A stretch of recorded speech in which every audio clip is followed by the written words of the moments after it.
Come on in, guys.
You guys are coming in, I see.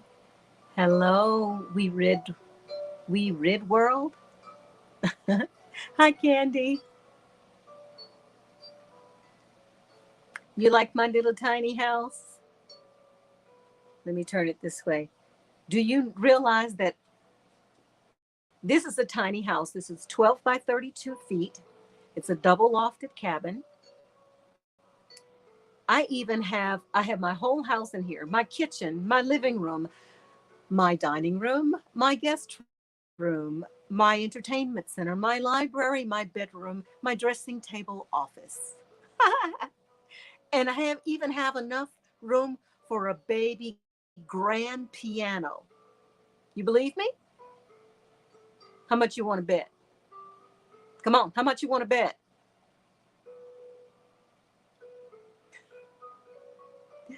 Let me show you. Isn't it adorable? You believe? You see, you manifested it. You manifested it, weird world. Check it out.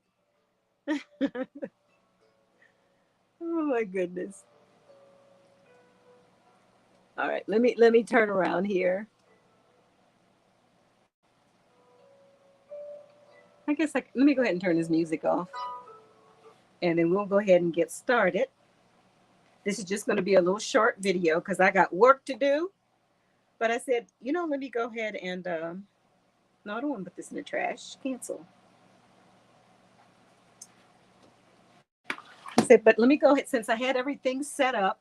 I decided I was going to go ahead and show you guys how easy it is to do these to ferment foods. Hang on, I got to remember how to do this. Hold on, y'all. I'm coming. Let's see. More settings. I'm getting good at this, y'all. Camera. And you go to the front camera. Uh-oh, y'all get ready. Y'all get ready.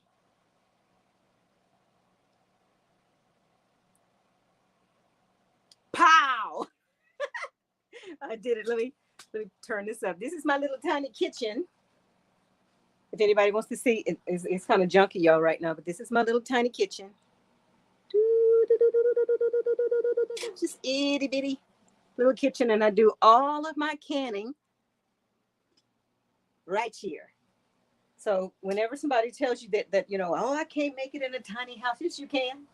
This is amazing, absolutely amazing. Well, anyway, what I wanted to share with you guys is this is summertime for me, and harvest is starting to happen already. Some of the early stuff.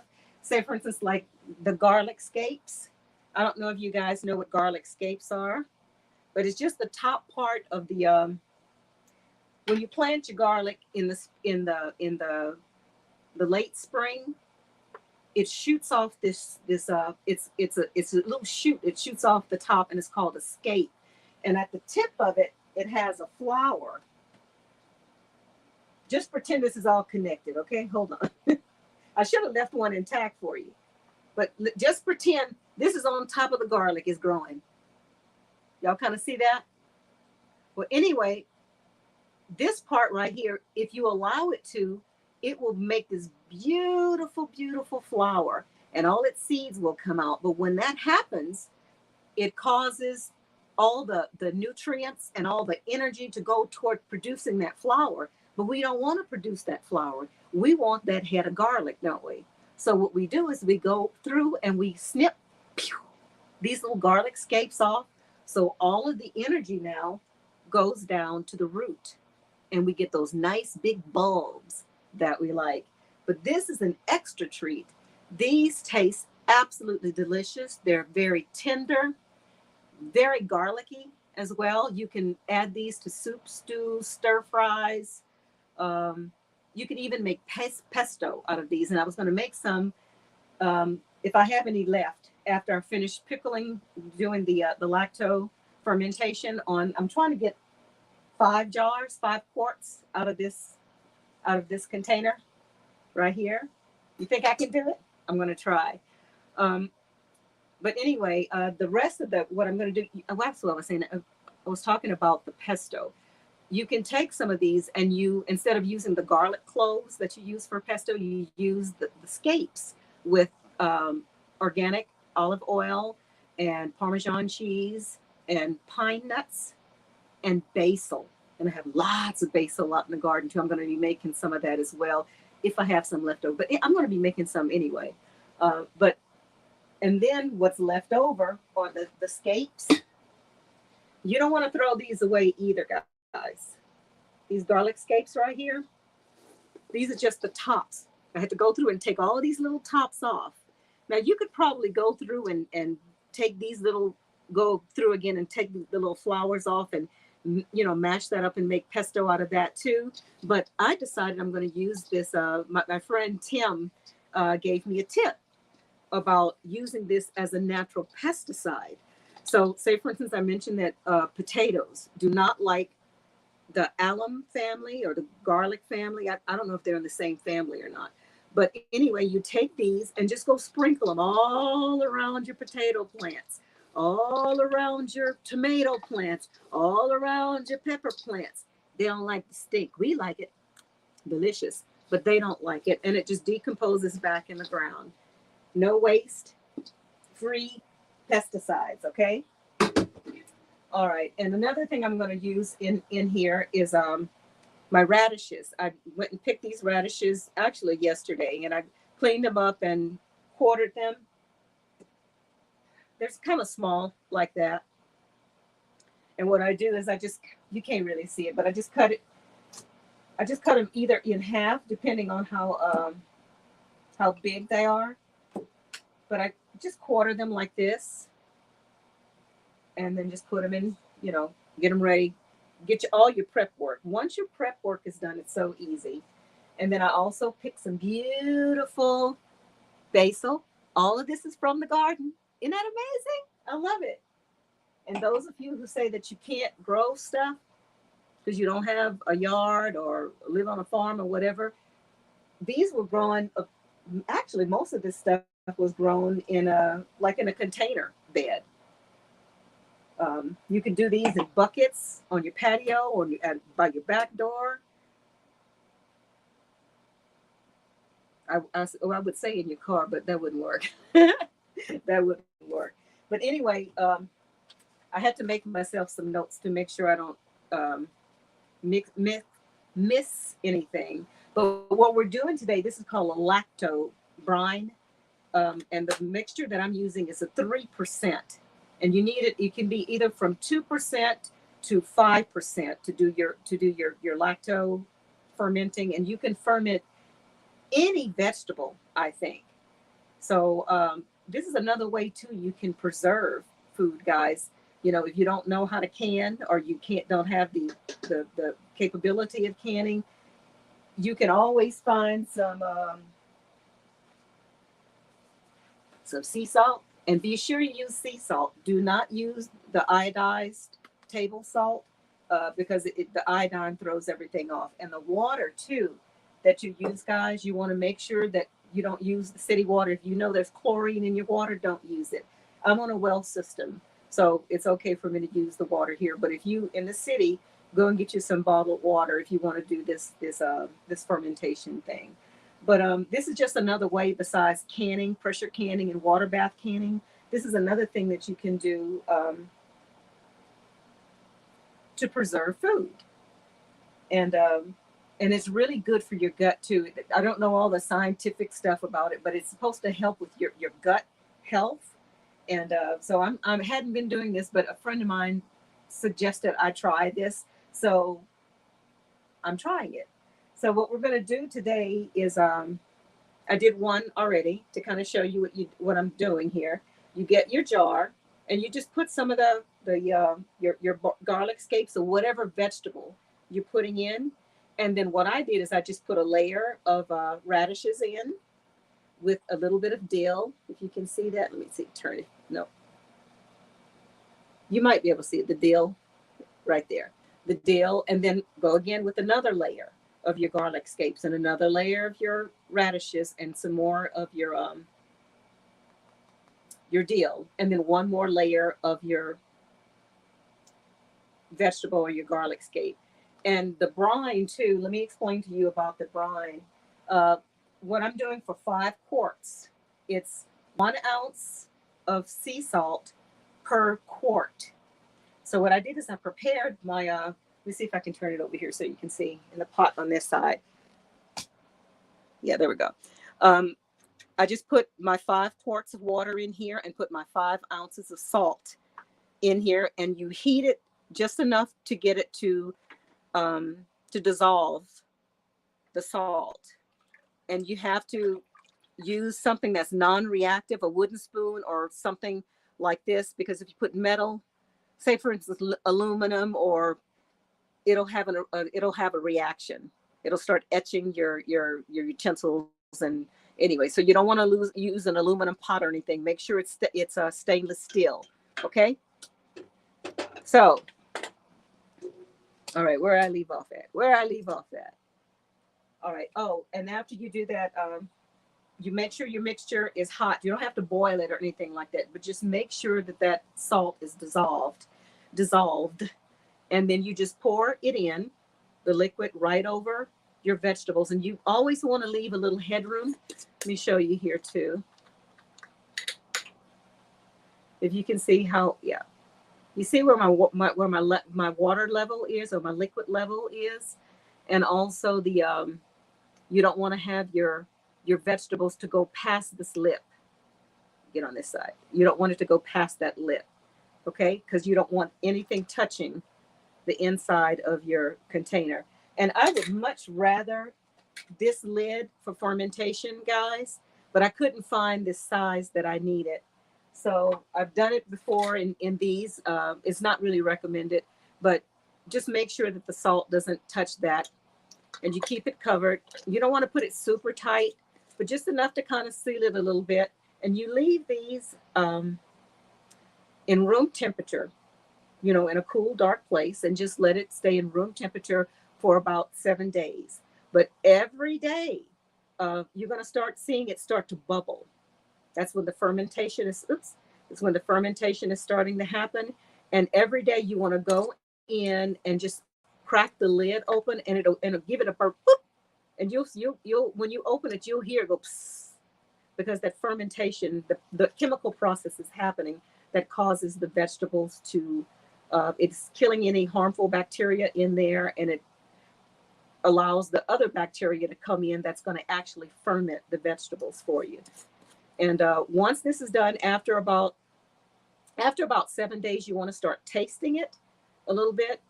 You can let these ferment for as long as you want them to ferment, but the longer they ferment, the stronger it is. So if you just want a light fermentation, after about a week or 2, start tasting it.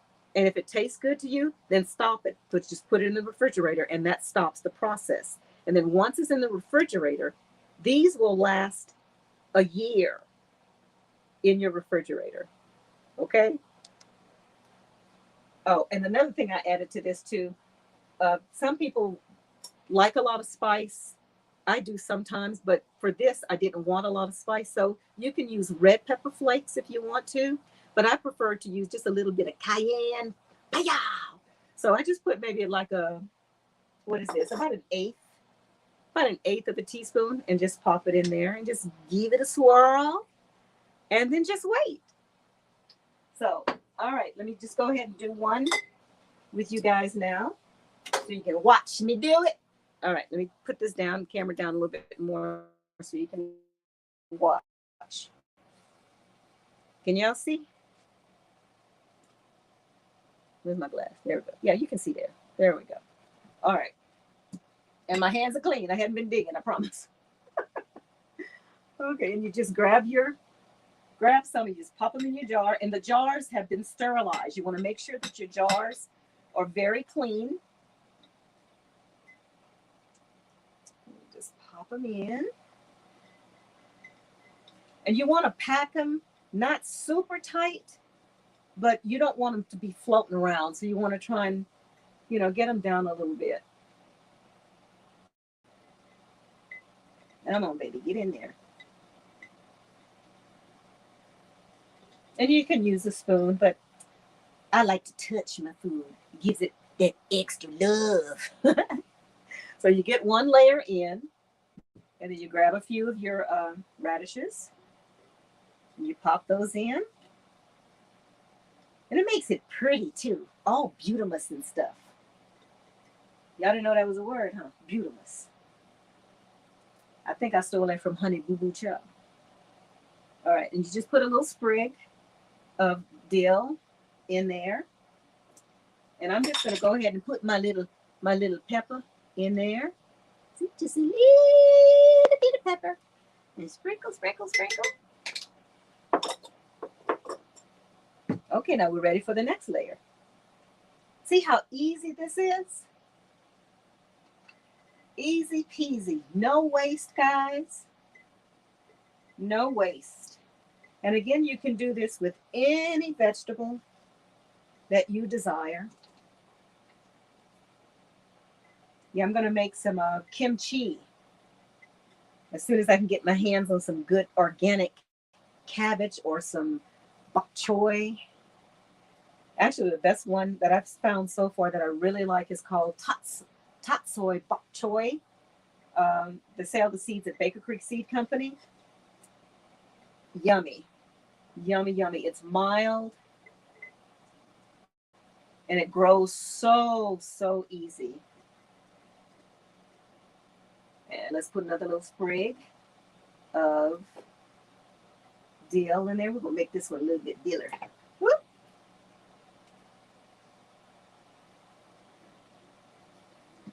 Push that down. And one more little layer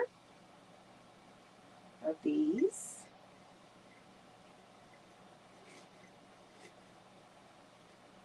You want to keep it under that lip, see?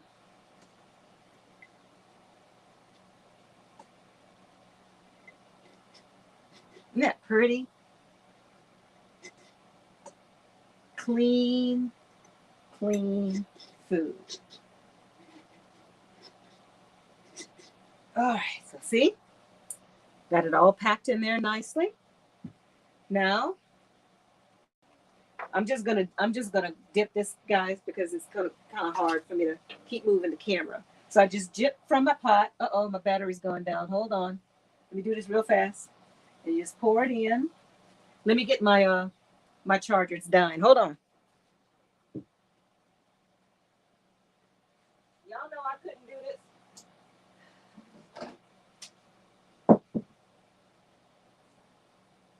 And see, I thought of everything. But I thought wrong, huh?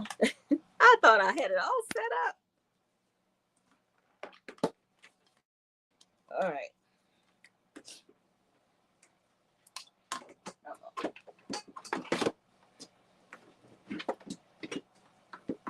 See, I went all the way to the other side of the house, y'all.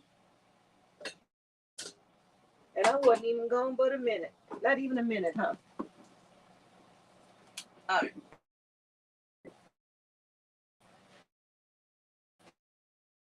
Back in business. Back in business. All right. So anyway, you let me get another container. Then you just pour the liquid over.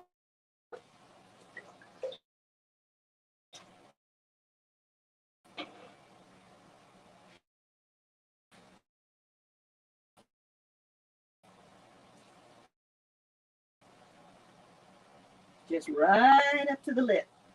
You don't want it to go all the way up. See again? You don't have to put any more pepper in it. And you just put the lid on and give it a little swirly, swirly, swirly. And let this set. Isn't that pretty? Isn't that beautiful?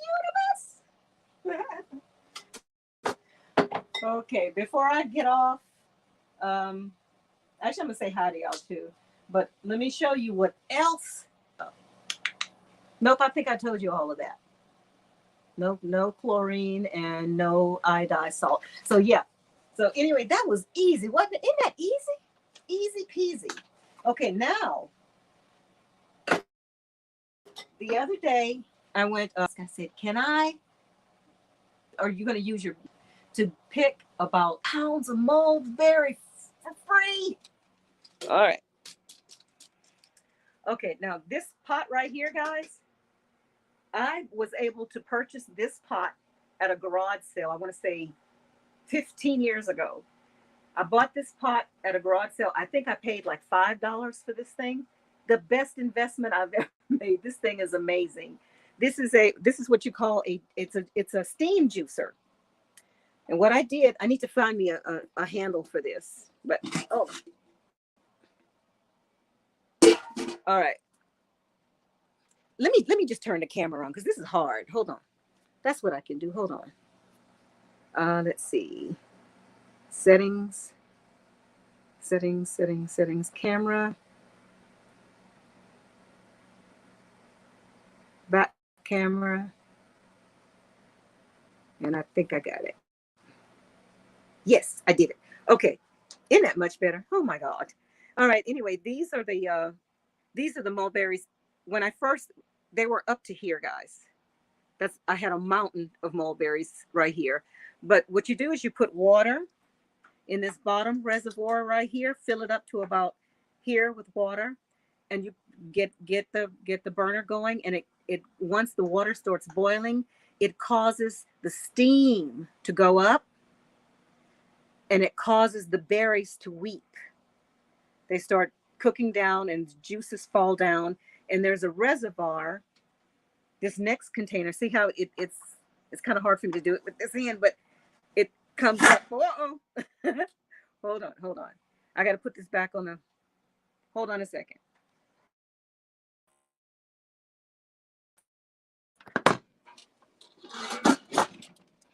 Yeah, I'm gonna have to put it back on the tripod so I can show you guys how it works. One day I'll be able to get me a cameraman or a camera woman. Come on, Anunnaki man.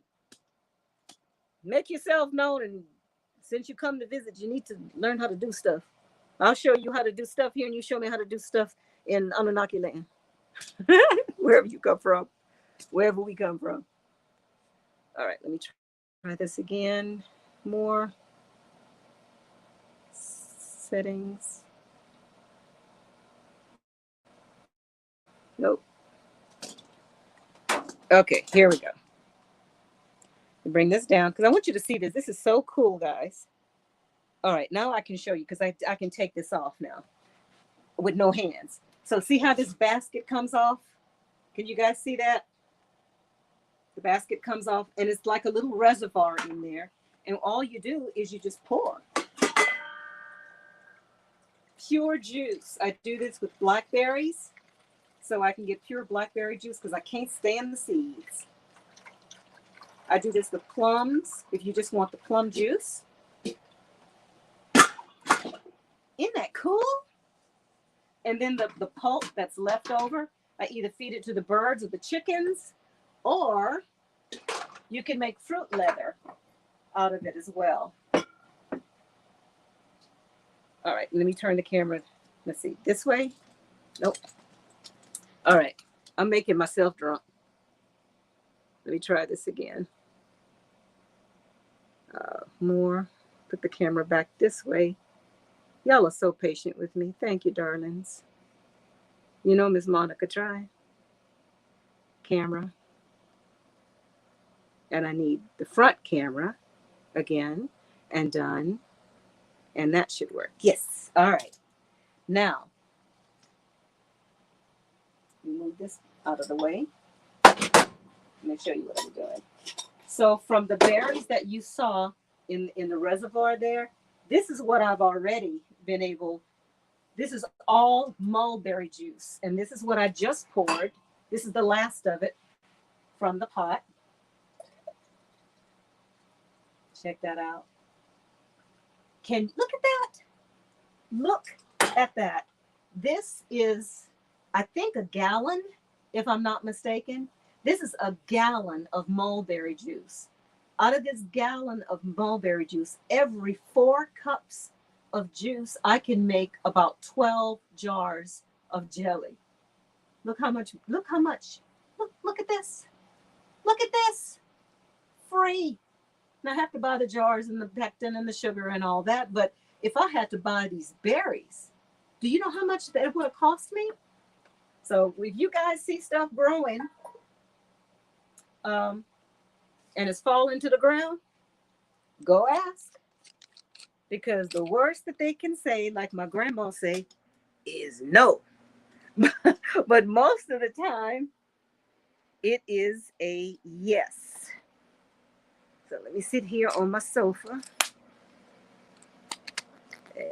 and say hi to you guys.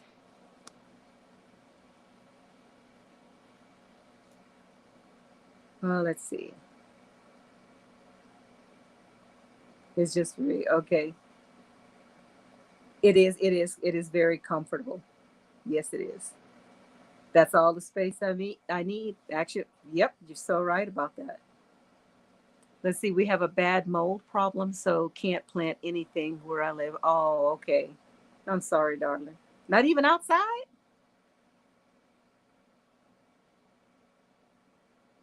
Not even outside. I could do it with spring beans. Oh, good. Yes. Yes, you could do it with spring beans, green beans, carrots. I don't know who would want to do potatoes. I wouldn't want to do potatoes. That doesn't seem like it would taste good. Not a raw potato. But any just look it up. Any vegetable you can ferment for the most part. But yes, you can do dilly beans too. You sure can, with dill and garlic and string beans. Tastes just like pickles. You can actually put whatever spices you want in it. This is a big pot. I want some freshly baked bread. Yes, that is so good. So good. Hi, Gio. Yes. Ooh, that sounds good. Red beans and rice. You just gave me an idea for dinner. Thank you, Weird World. I have mulberries growing naturally. I'm not sure if it was planted. I'm assuming it's an indigenous tree. Yes, they are. If they're growing just naturally where you are, yeah. They grow here in Missouri where I am, but I don't have any in my yard except this wild looking mulberry. So I have it growing in the fence. There's kind of some French word that if it grows real close to your fence, you can kind of thread the branches through your fence and you could pick fruit from both sides, kind of like a fence bonsai. So I'm trying to do that.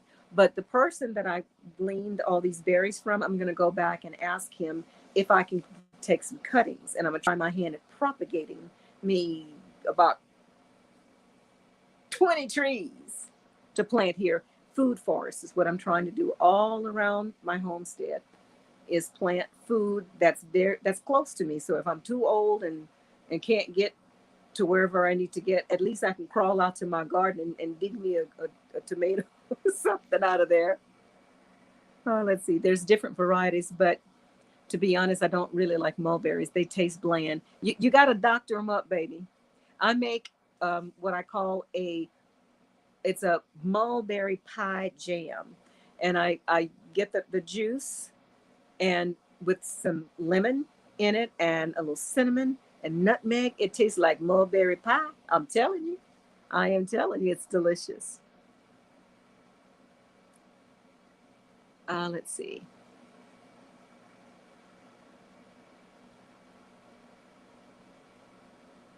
One thing I love, one thing you love is picking pecans. Yes, they are so good. I sure missed my home in Texas before I moved.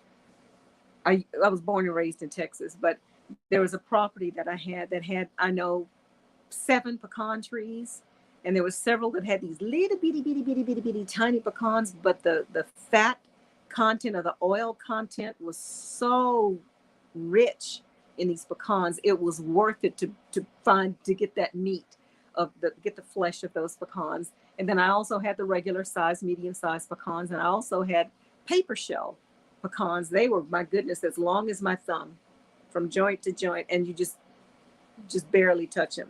They had been there for years and years and years. So um, I don't know if soft shell pecans or hybrids or not. I don't know much about that, but there were some great pecans. Sure hated. I didn't mind selling the house, but I wish I could have brought my trees with me. Yeah. Make mulberry jelly and can them. Yeah, that's what I'm doing. I'm going to be making some mulberry jelly. And actually, I'm going to save some of the pulp from here because some people like the pulp. I don't.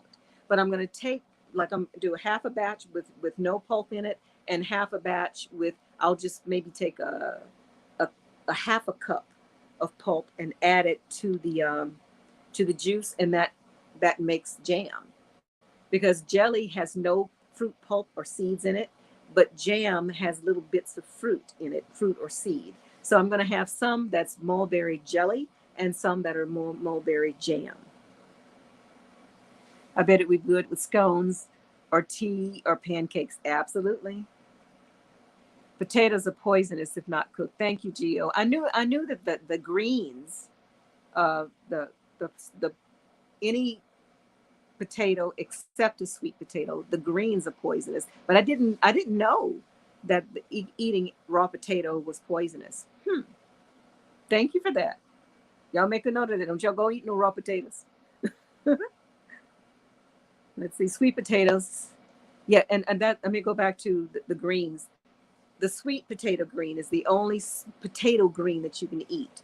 Sweet potato greens, they're loaded with trace nutrients, loaded with vitamins and minerals, good for you. But only sweet potatoes. The other potatoes will kill you. Sweet potato is actually good eaten raw or cooked also. Greens, yes, that's right, Gio. Absolutely. It comes from outside when the mold got in the house because the place wasn't built properly, and still have that stench of mold. I'm so sorry, baby. I know what you mean. Yeah, fortunately, I don't have that problem in here, but I've been in places to where it's not good for you either. Not good for you at all. Sacagawea, hi, darling. Good to see you. You planted your first batch of garlic? Can't wait to ferment. Yes, ma'am. Yes, ma'am. Awesome. It's good stuff. Hello, Soul Whisperer. Hi, my sister. Mwah. Good to see you. Are you cooking? Are you cooking today? No, I was just showing you guys how to make Lac-to Garlic scapes with the radishes. And I just showed you my mulberry haul and what I'm doing with it. Sweet potatoes are different than potatoes. Yes, they are. Yes, they are. They're more like, I guess, a yam, Gio. All right, guys, I'm going to get off here. I need to get back out there, uh, go gather my eggs, do my regular homesteading stuff. And actually, I've been thinking about, instead of doing so much talk about the Anunnaki and um, all of that, and I'm still doing a little bit of that, but I'm going to start doing more videos of stuff like this to get our mind off of this other stuff, and um, just ways of us getting through this rough time that may be coming. And so it won't be so rough. We're going to make this fun. Anyway, keep your vibrations high. And I will talk to you guys later. I'm going to get some eggs. Bye, y'all.